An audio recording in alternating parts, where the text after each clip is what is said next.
Good evening प्यारे बच्चों, स्वागत है आप सभी का एक बार फिर से Vivekananda para medical and nursing college के यूट्यूब प्लेटफॉर्म पर।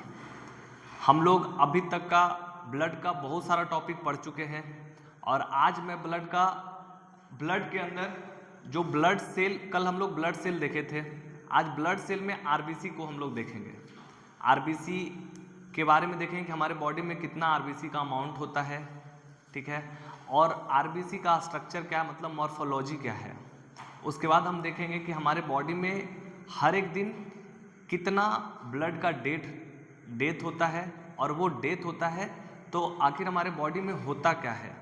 ये सब चीज़ें इस आज का सेशन में हम इसी चीज़ को आज समझेंगे। चलिए ठीक है, तो आइए समझते हैं आरबीसी होता क्या है।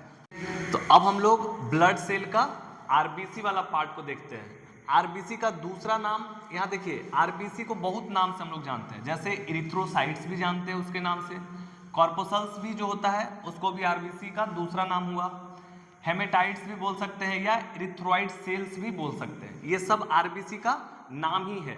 तो कभी ये नाम दे दे या कभी ये नाम दे दे या कभी ये नाम दे दे तो टेंशन नहीं लेना है, सबका मतलब आरबीसी ही होता है, ठीक है। तो अब चलिए देखते हैं आरबीसी। सबसे फर्स्ट टाइम जो ये आरबीसी है, आरबीसी के बारे में कौन बताए थे, तो जॉन स्वाम मर्डम, ये सबसे फर्स्ट टाइम आरबीसी के बारे में डिस्क्राइब किए थे, ठीक।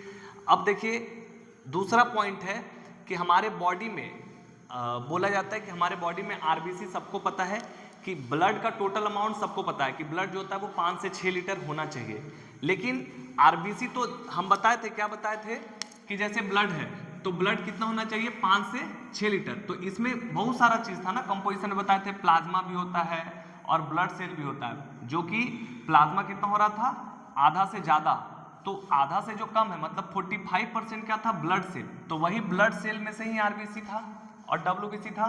तो ये जो ब्लड का जो आरबीसी है, जितना आरबीसी है, तो आरबीसी हम कह सकते हैं कि हमारे ह्यूमन बॉडी में कितना होना चाहिए, तो 30 ट्रिलियन आरबीसी। ट्रिलियन मतलब समझ लो मिलियन, बिलियन, उसके बाद ट्रिलियन, बहुत एक्सेस, ठीक है।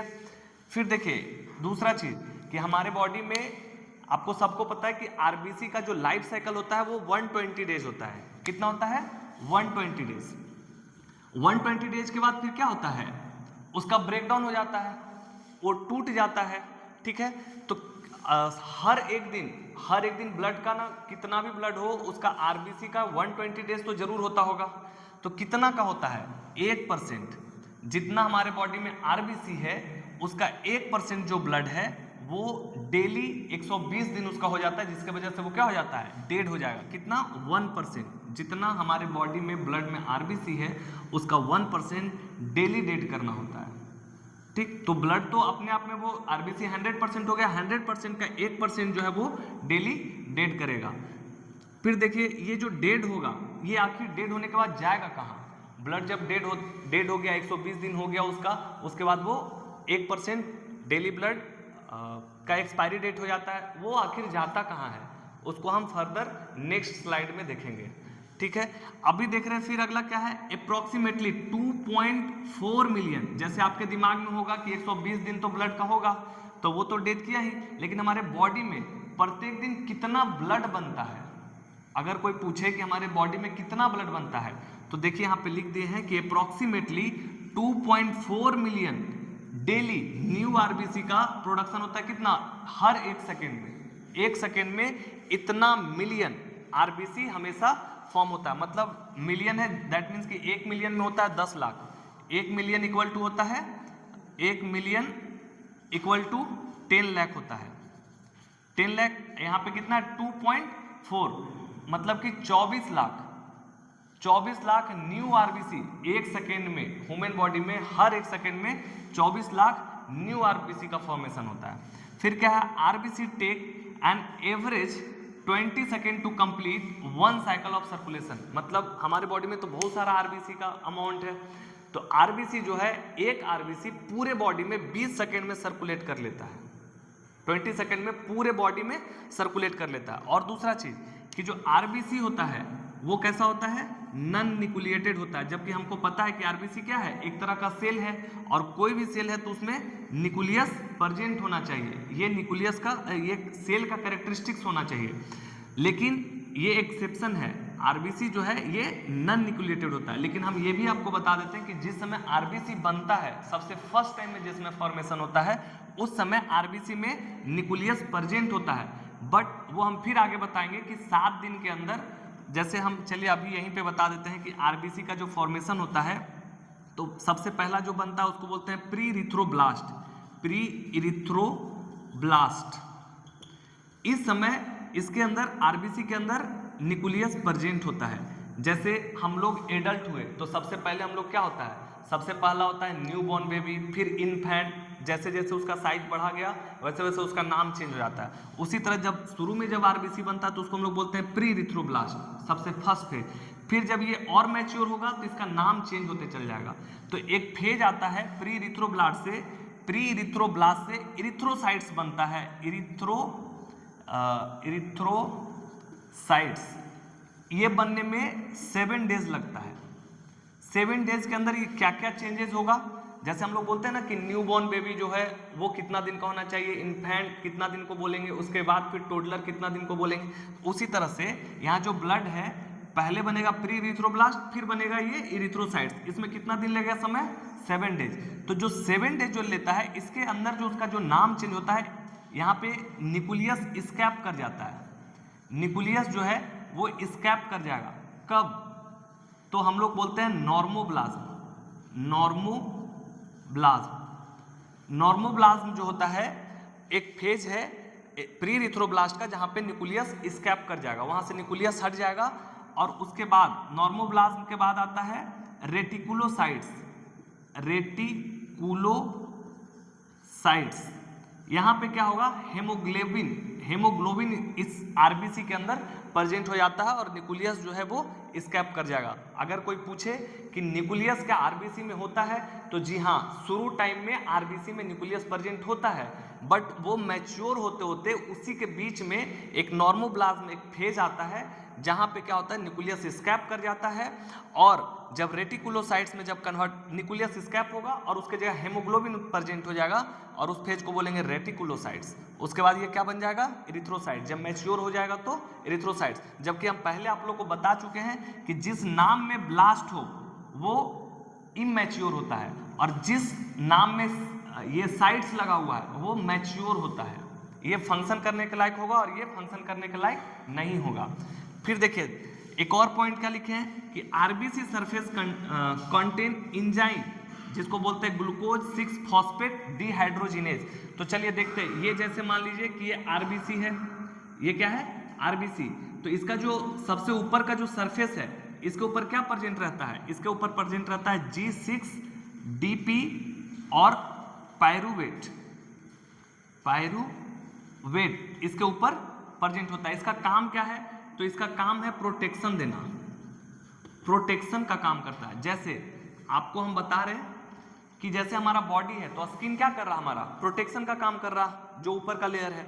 तो उसी तरह आरबीसी का जो सबसे ऊपर का लेयर है, इसके ऊपर एक एंजाइम प्रेजेंट होता है G6PD, जिसको बोलते हैं ग्लूकोज 6 फॉस्फेट डिहाइड्रोजिनेज। ये क्या करता है, आरबीसी को रप्चर होने से बचाता है, इसको प्रोटेक्ट करता है। पायरुवेट और ग्लूकोज 6DP ये उसको प्रोटेक्ट करने से बचाता है। चलिए अब हम लोग आगे देखते हैं। तो चलिए देखिए, अब हम लोग आरबीसी का मॉर्फोलॉजी देखते हैं। मॉर्फोलॉजी, जहाँ भी मॉर्फोलॉजी का बात है तो वहाँ पे 2 चीज़ दिमाग में आप रखिएगा। पहला चीज़ शेप और दूसरा चीज़ साइज। इसी को हम लोग बोलते हैं मॉर्फोलॉजी।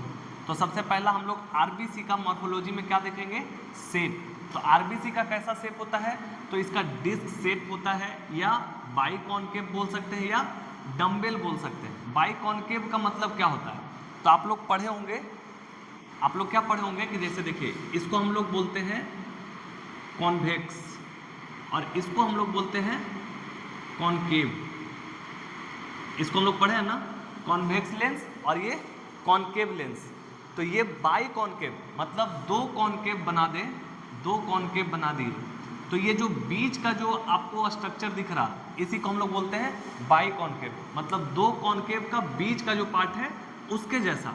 तो डबल डम्बेल जो होता है वो भी ऐसा ही कुछ दिखता है, ऐसा ही कुछ दिखता है जैसा यहाँ पे दिख रहा आपको, ये दिख रहा ना आपको, यही है क्या, बाइकॉन्केव। मतलब दो कॉन्केव लेंस का जो, दो कॉन्केव लेंस को अगर जोड़ दे तो जो बीच का जो हमारा बन रहा है उसको हम लोग बोलते हैं बाइकॉन्केव। और ये ब्लड का ऐसा शेप क्यों होता है, अगर पूछे कि बाइकॉन्केव या डिस्क शेप का हमारा ब्लड क्यों होता है, तो वो इसलिए होता है ताकि इजीली पास कर सके, कहाँ, कैपिलरीज में, क्योंकि हमारा जो ब्लड वेसल्स होता है वो ऐसा होता है। तो अगर ब्लड वेसल्स में, जैसे ये ब्लड वेसल्स है, पाइप की तरह ब्लड वेसल्स होता है, अगर इस कंडीशन में ब्लड का कलर अगर ऐसा ओवल शेप का है रहे, तो इसका क्या होगा, इधर का जो साइड का जो एरिया है ये वॉल से जब टकराएगा तो इसका रप्चर होने का चांसेस ज़्यादा रहेगा। लेकिन अगर ये ब्लड जो है वो इस टाइप से रहे तो आसानी से जा सकता है। जैसे एक दीवार है, तो अगर हम सीधा अगर ऐसे जाए तो मेरा ये दोनों साइड का एरिया रप्चर होने का चांसेस ज़्यादा रहेगा। बट इन केस अगर ये दीवार है, अगर हम ऐसे करके जाएंगे तो मेरा रप्चर होने का चांसेस कम जाता है। तो इसीलिए इस टाइप का, ताकि क्या हो सके, वो कैपिलरीज में इजीली पास कर सके ब्लड, इसलिए इस टाइप का शेप होता है। और ये जो शेप होता है ना, बाइकॉन्केव या डम्बेल जो बोल लीजिए, ये ऐसा शेप किसके वजह से रह पाता है, तो वो एंक्रीन और स्पेक्ट्रिन प्रोटीन के वजह से रहता है। कि लिखे बाइकॉन्केव शेप मेंटेन बाय एंक्रीन और स्पेक्ट्रिन प्रोटीन। जैसे ये मान लीजिए कि ये ब्लड का शेप है, ये ब्लड का शेप है, ठीक है। तो ये इधर जो अंदर की ओर जो धंसा हुआ जो दिख रहा है वो किसके वजह से, क्योंकि यहाँ पे क्या होता है, एंक्रीन और स्पेक्ट्रिन नाम का प्रोटीन प्रेजेंट होता है आरबीसी के सरफेस पे, जिसके वजह से इसका स्ट्रक्चर जो होता है वो इस तरह का होता है। और ये स्ट्रक्चर को मेंटेन करने के लिए कौन रिस्पॉन्सिबल होता है, एंक्रीन और स्पेक्ट्रिन नाम का एक प्रोटीन होता है, ठीक है। दूसरा चीज, ये टर्म कुछ लिखे हैं, क्या लिखे हैं, सो देखिए, पॉक्यूलोसाइट्स, इसका मतलब क्या होता है, अगर आरबीसी का शेप ऐसा होता है, बता रखे हैं ऐसा होता है, लेकिन अगर इसका शेप ऐसा हो जाए, मतलब नॉर्मल से एबनॉर्मल हो जाए, तो उसको हम लोग क्या बोलते हैं, पॉक्यूलोसाइट्स।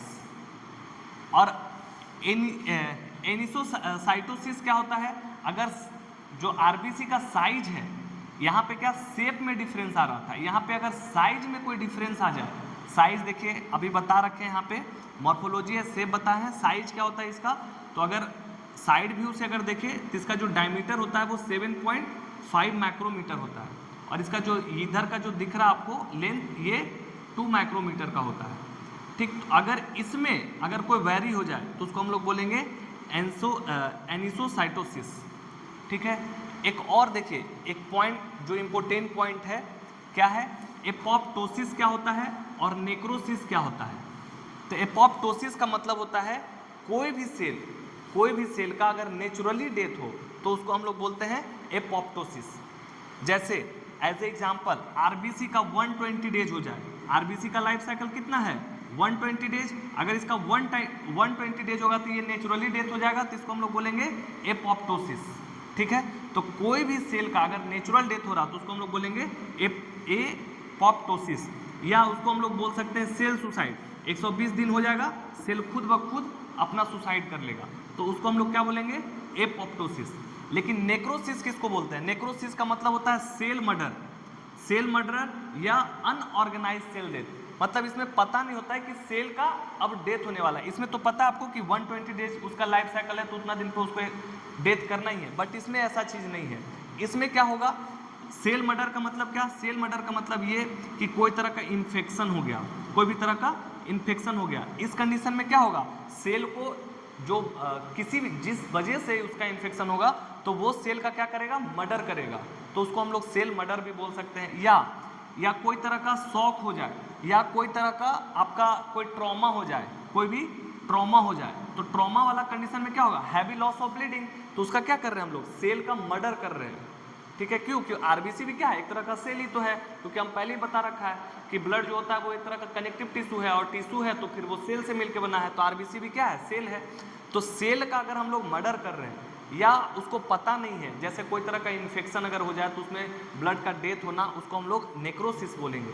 और अगर वो खुद एक 120 डेज के बाद या कोई भी सेल, बॉडी का कोई भी सेल अगर वो खुद से उसका लाइफ साइकिल अगर खत्म हो जाए तो उसको एपोप्टोसिस बोलेंगे, और बिना लाइफ साइकिल उसका खत्म हुए हुए अगर वो डेथ कर जाए तो उसको हम लोग नेक्रोसिस बोलते हैं।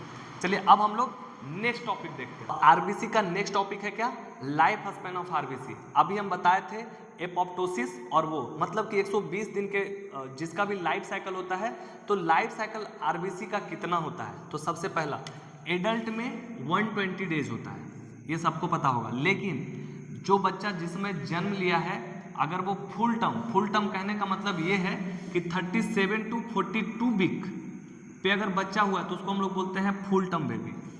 ठीक, तो फुल टर्म बेबी अगर है तो उसका जो लाइफ साइकिल ऑफ आरबीसी है वो 80 to 90 डेज होता है।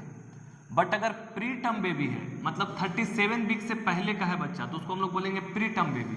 तो 37 वीक से अगर पहले का बच्चा है तो उसका जो आरबीसी का जो लाइफ स्पैन होगा वो 35 to 60 डेज होता है। ठीक है, और जो ब्लड बैंक में हम लोग रखते हैं उसका लाइफ साइकिल कितना होता है? 35 to 42 डेज होता है।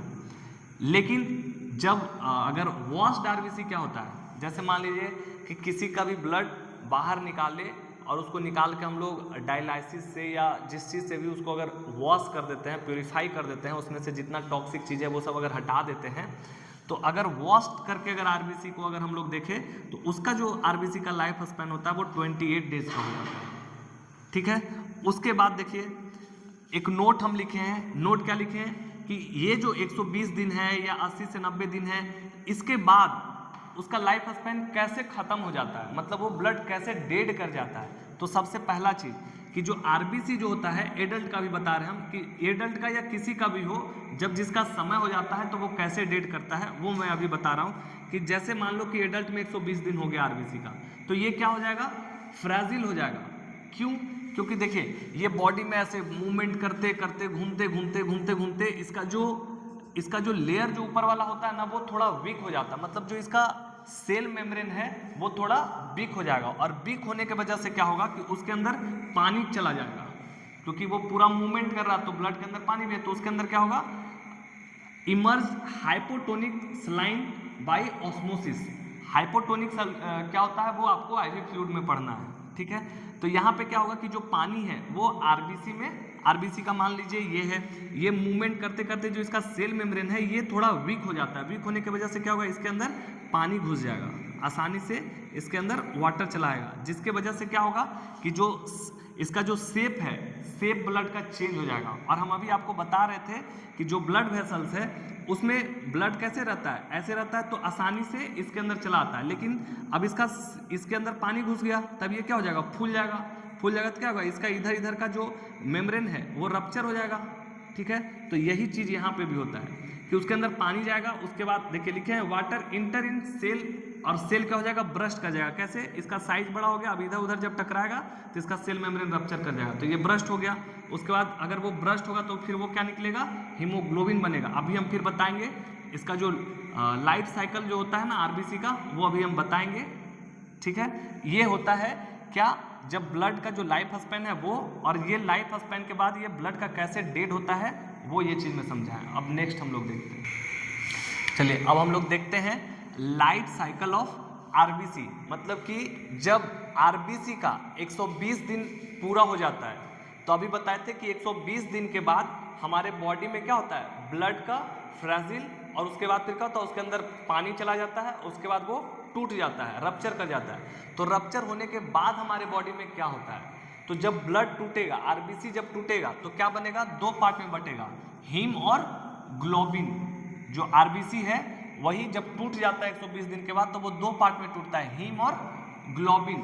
तो सबसे पहले हम लोग देखते हैं ग्लोबिन का क्या होता है। तो ग्लोबिन जो है वो फिर से रीसिंथेसिस ऑफ प्रोटीन होने के लिए चला जाता है, मतलब फिर से ग्लोबिन जो है वो फिर से प्रोटीन बनने के लिए रीसिंथेसिस होने चला जाता है। अब देखिए वो कहाँ जाएगा? तो बोन मैरो के पास जाएगा। मतलब जो ग्लोबिन का पार्ट, आरबीसी टूटा हीम और ग्लोबिन में, और ग्लोबिन कहाँ चला जाएगा? फिर से प्रोटीन बनने के लिए कहाँ चला जाएगा? बोन मैरो में। और बोन मैरो में विटामिन बी12 और आयरन पहले से ही वहाँ पे प्रेजेंट रहेगा और इस फर्दर ये भी यहाँ पे चला जाएगा, मतलब कि ये फिर से फॉर्मेशन ऑफ ब्लड में पार्टिसिपेट कर लेगा। कौन?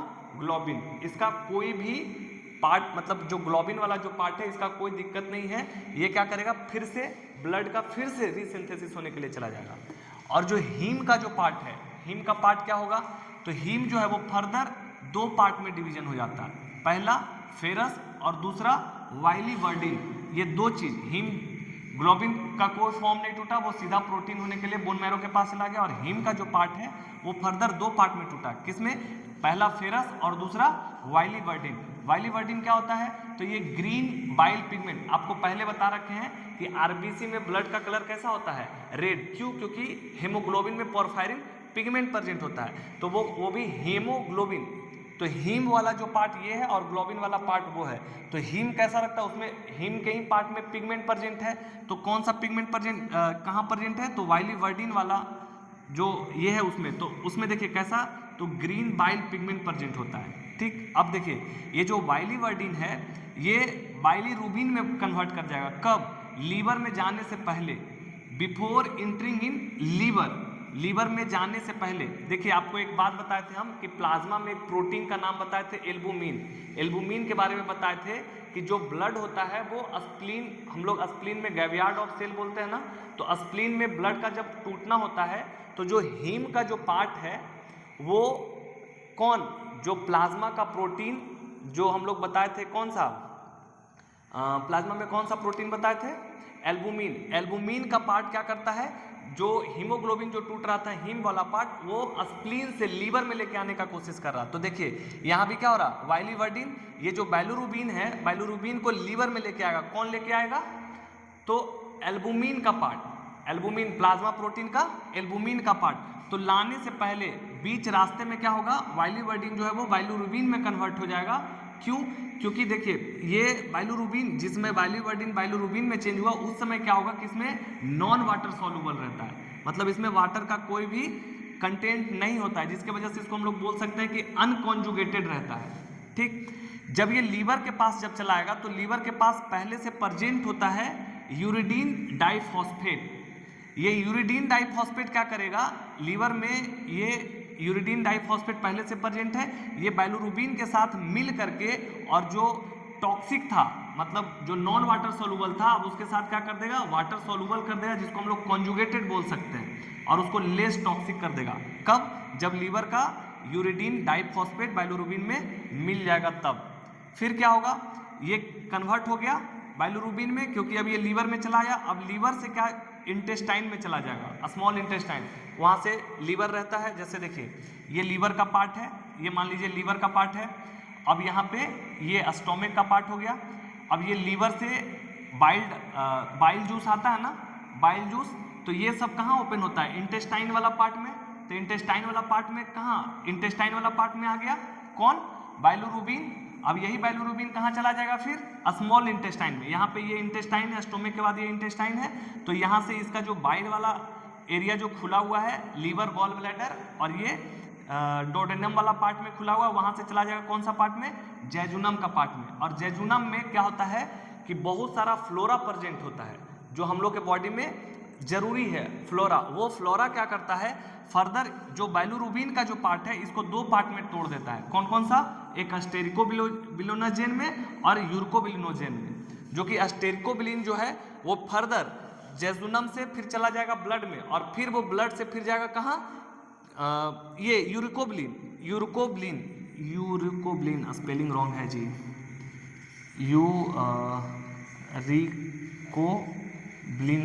यूरिकोबिलिनोजेन। ठीक, तो यूरिकोबिलिनोजेन जो है वो फर्दर ये क्या करता है, यूरिकोबिलिनोजेन जो है वो यूरिन को कलर देने में मदद करता है, और जो अस्टेरिकोबिलिन है वो स्टूल का कलर देने में मदद करता है। तो हमारे बॉडी में जो डेली 1% जो ब्लड टूट रहा था, उसका क्या क्या हुआ, तो कुछ पार्ट जो है वो फर्दर फिर से ब्लड का सिंथेसिस करने के लिए चला गया, और कुछ जो पार्ट है उसका वो हमारा यूरिन का डेली कलर देता है और स्टूल का कलर देता है, जो कि ये ब्राउन कलर, स्टूल का ब्राउन कलर देता है। कौन, अस्टेरिकोबिलिनोजेन। और ये कहाँ से बना, तो जो हमारा ब्लड डेली 1% टूट रहा उसी से ये बना। ठीक, और इधर जो हीम का पार्ट, ये तो वाइलीवर्डिन का कहानी था। और फेरस का क्या कहानी है? तो ये फेरस जो है ये हमारे लीवर में फेरेटिन नाम से, आप सुने होंगे कि आयरन जो है वो फेरेटिन नाम से स्टोर रहता है। तो यही जो फेरस है ये ट्रांसफॉर्म कर जाता है, आयरन का ही ट्रांसफॉर्म पैटर्न होता है ट्रांसफेरेटिन, जो कि लीवर में स्टोर रहता है, ठीक। और यही फिर जब बोन मैरो को जरूरत होगा तो ये क्या करेगा, इसी से लीवर से फेरेटिन जो है वो ले लेगा और उसके बाद फिर से फर्दर ब्लड, मतलब सब पार्ट जो है इसका ब्लड का सिंथेसिस कराने में मदद कर रहा है। बट जो बाइलिवर्डिन वाला जो पार्ट है वो क्या कर रहा है, स्टूल का कलर दे रहा है और यूरिन का कलर दे रहा है। तो आज का सेशन हम यहीं पे लास्ट करना चाहेंगे, बहुत समय हो गया है। तो थैंक यू, देखते रहिए और शेयर करते रहिए अपने दोस्तों को भी, जितना से जितना ज़्यादा शेयर कर सके। Thank you.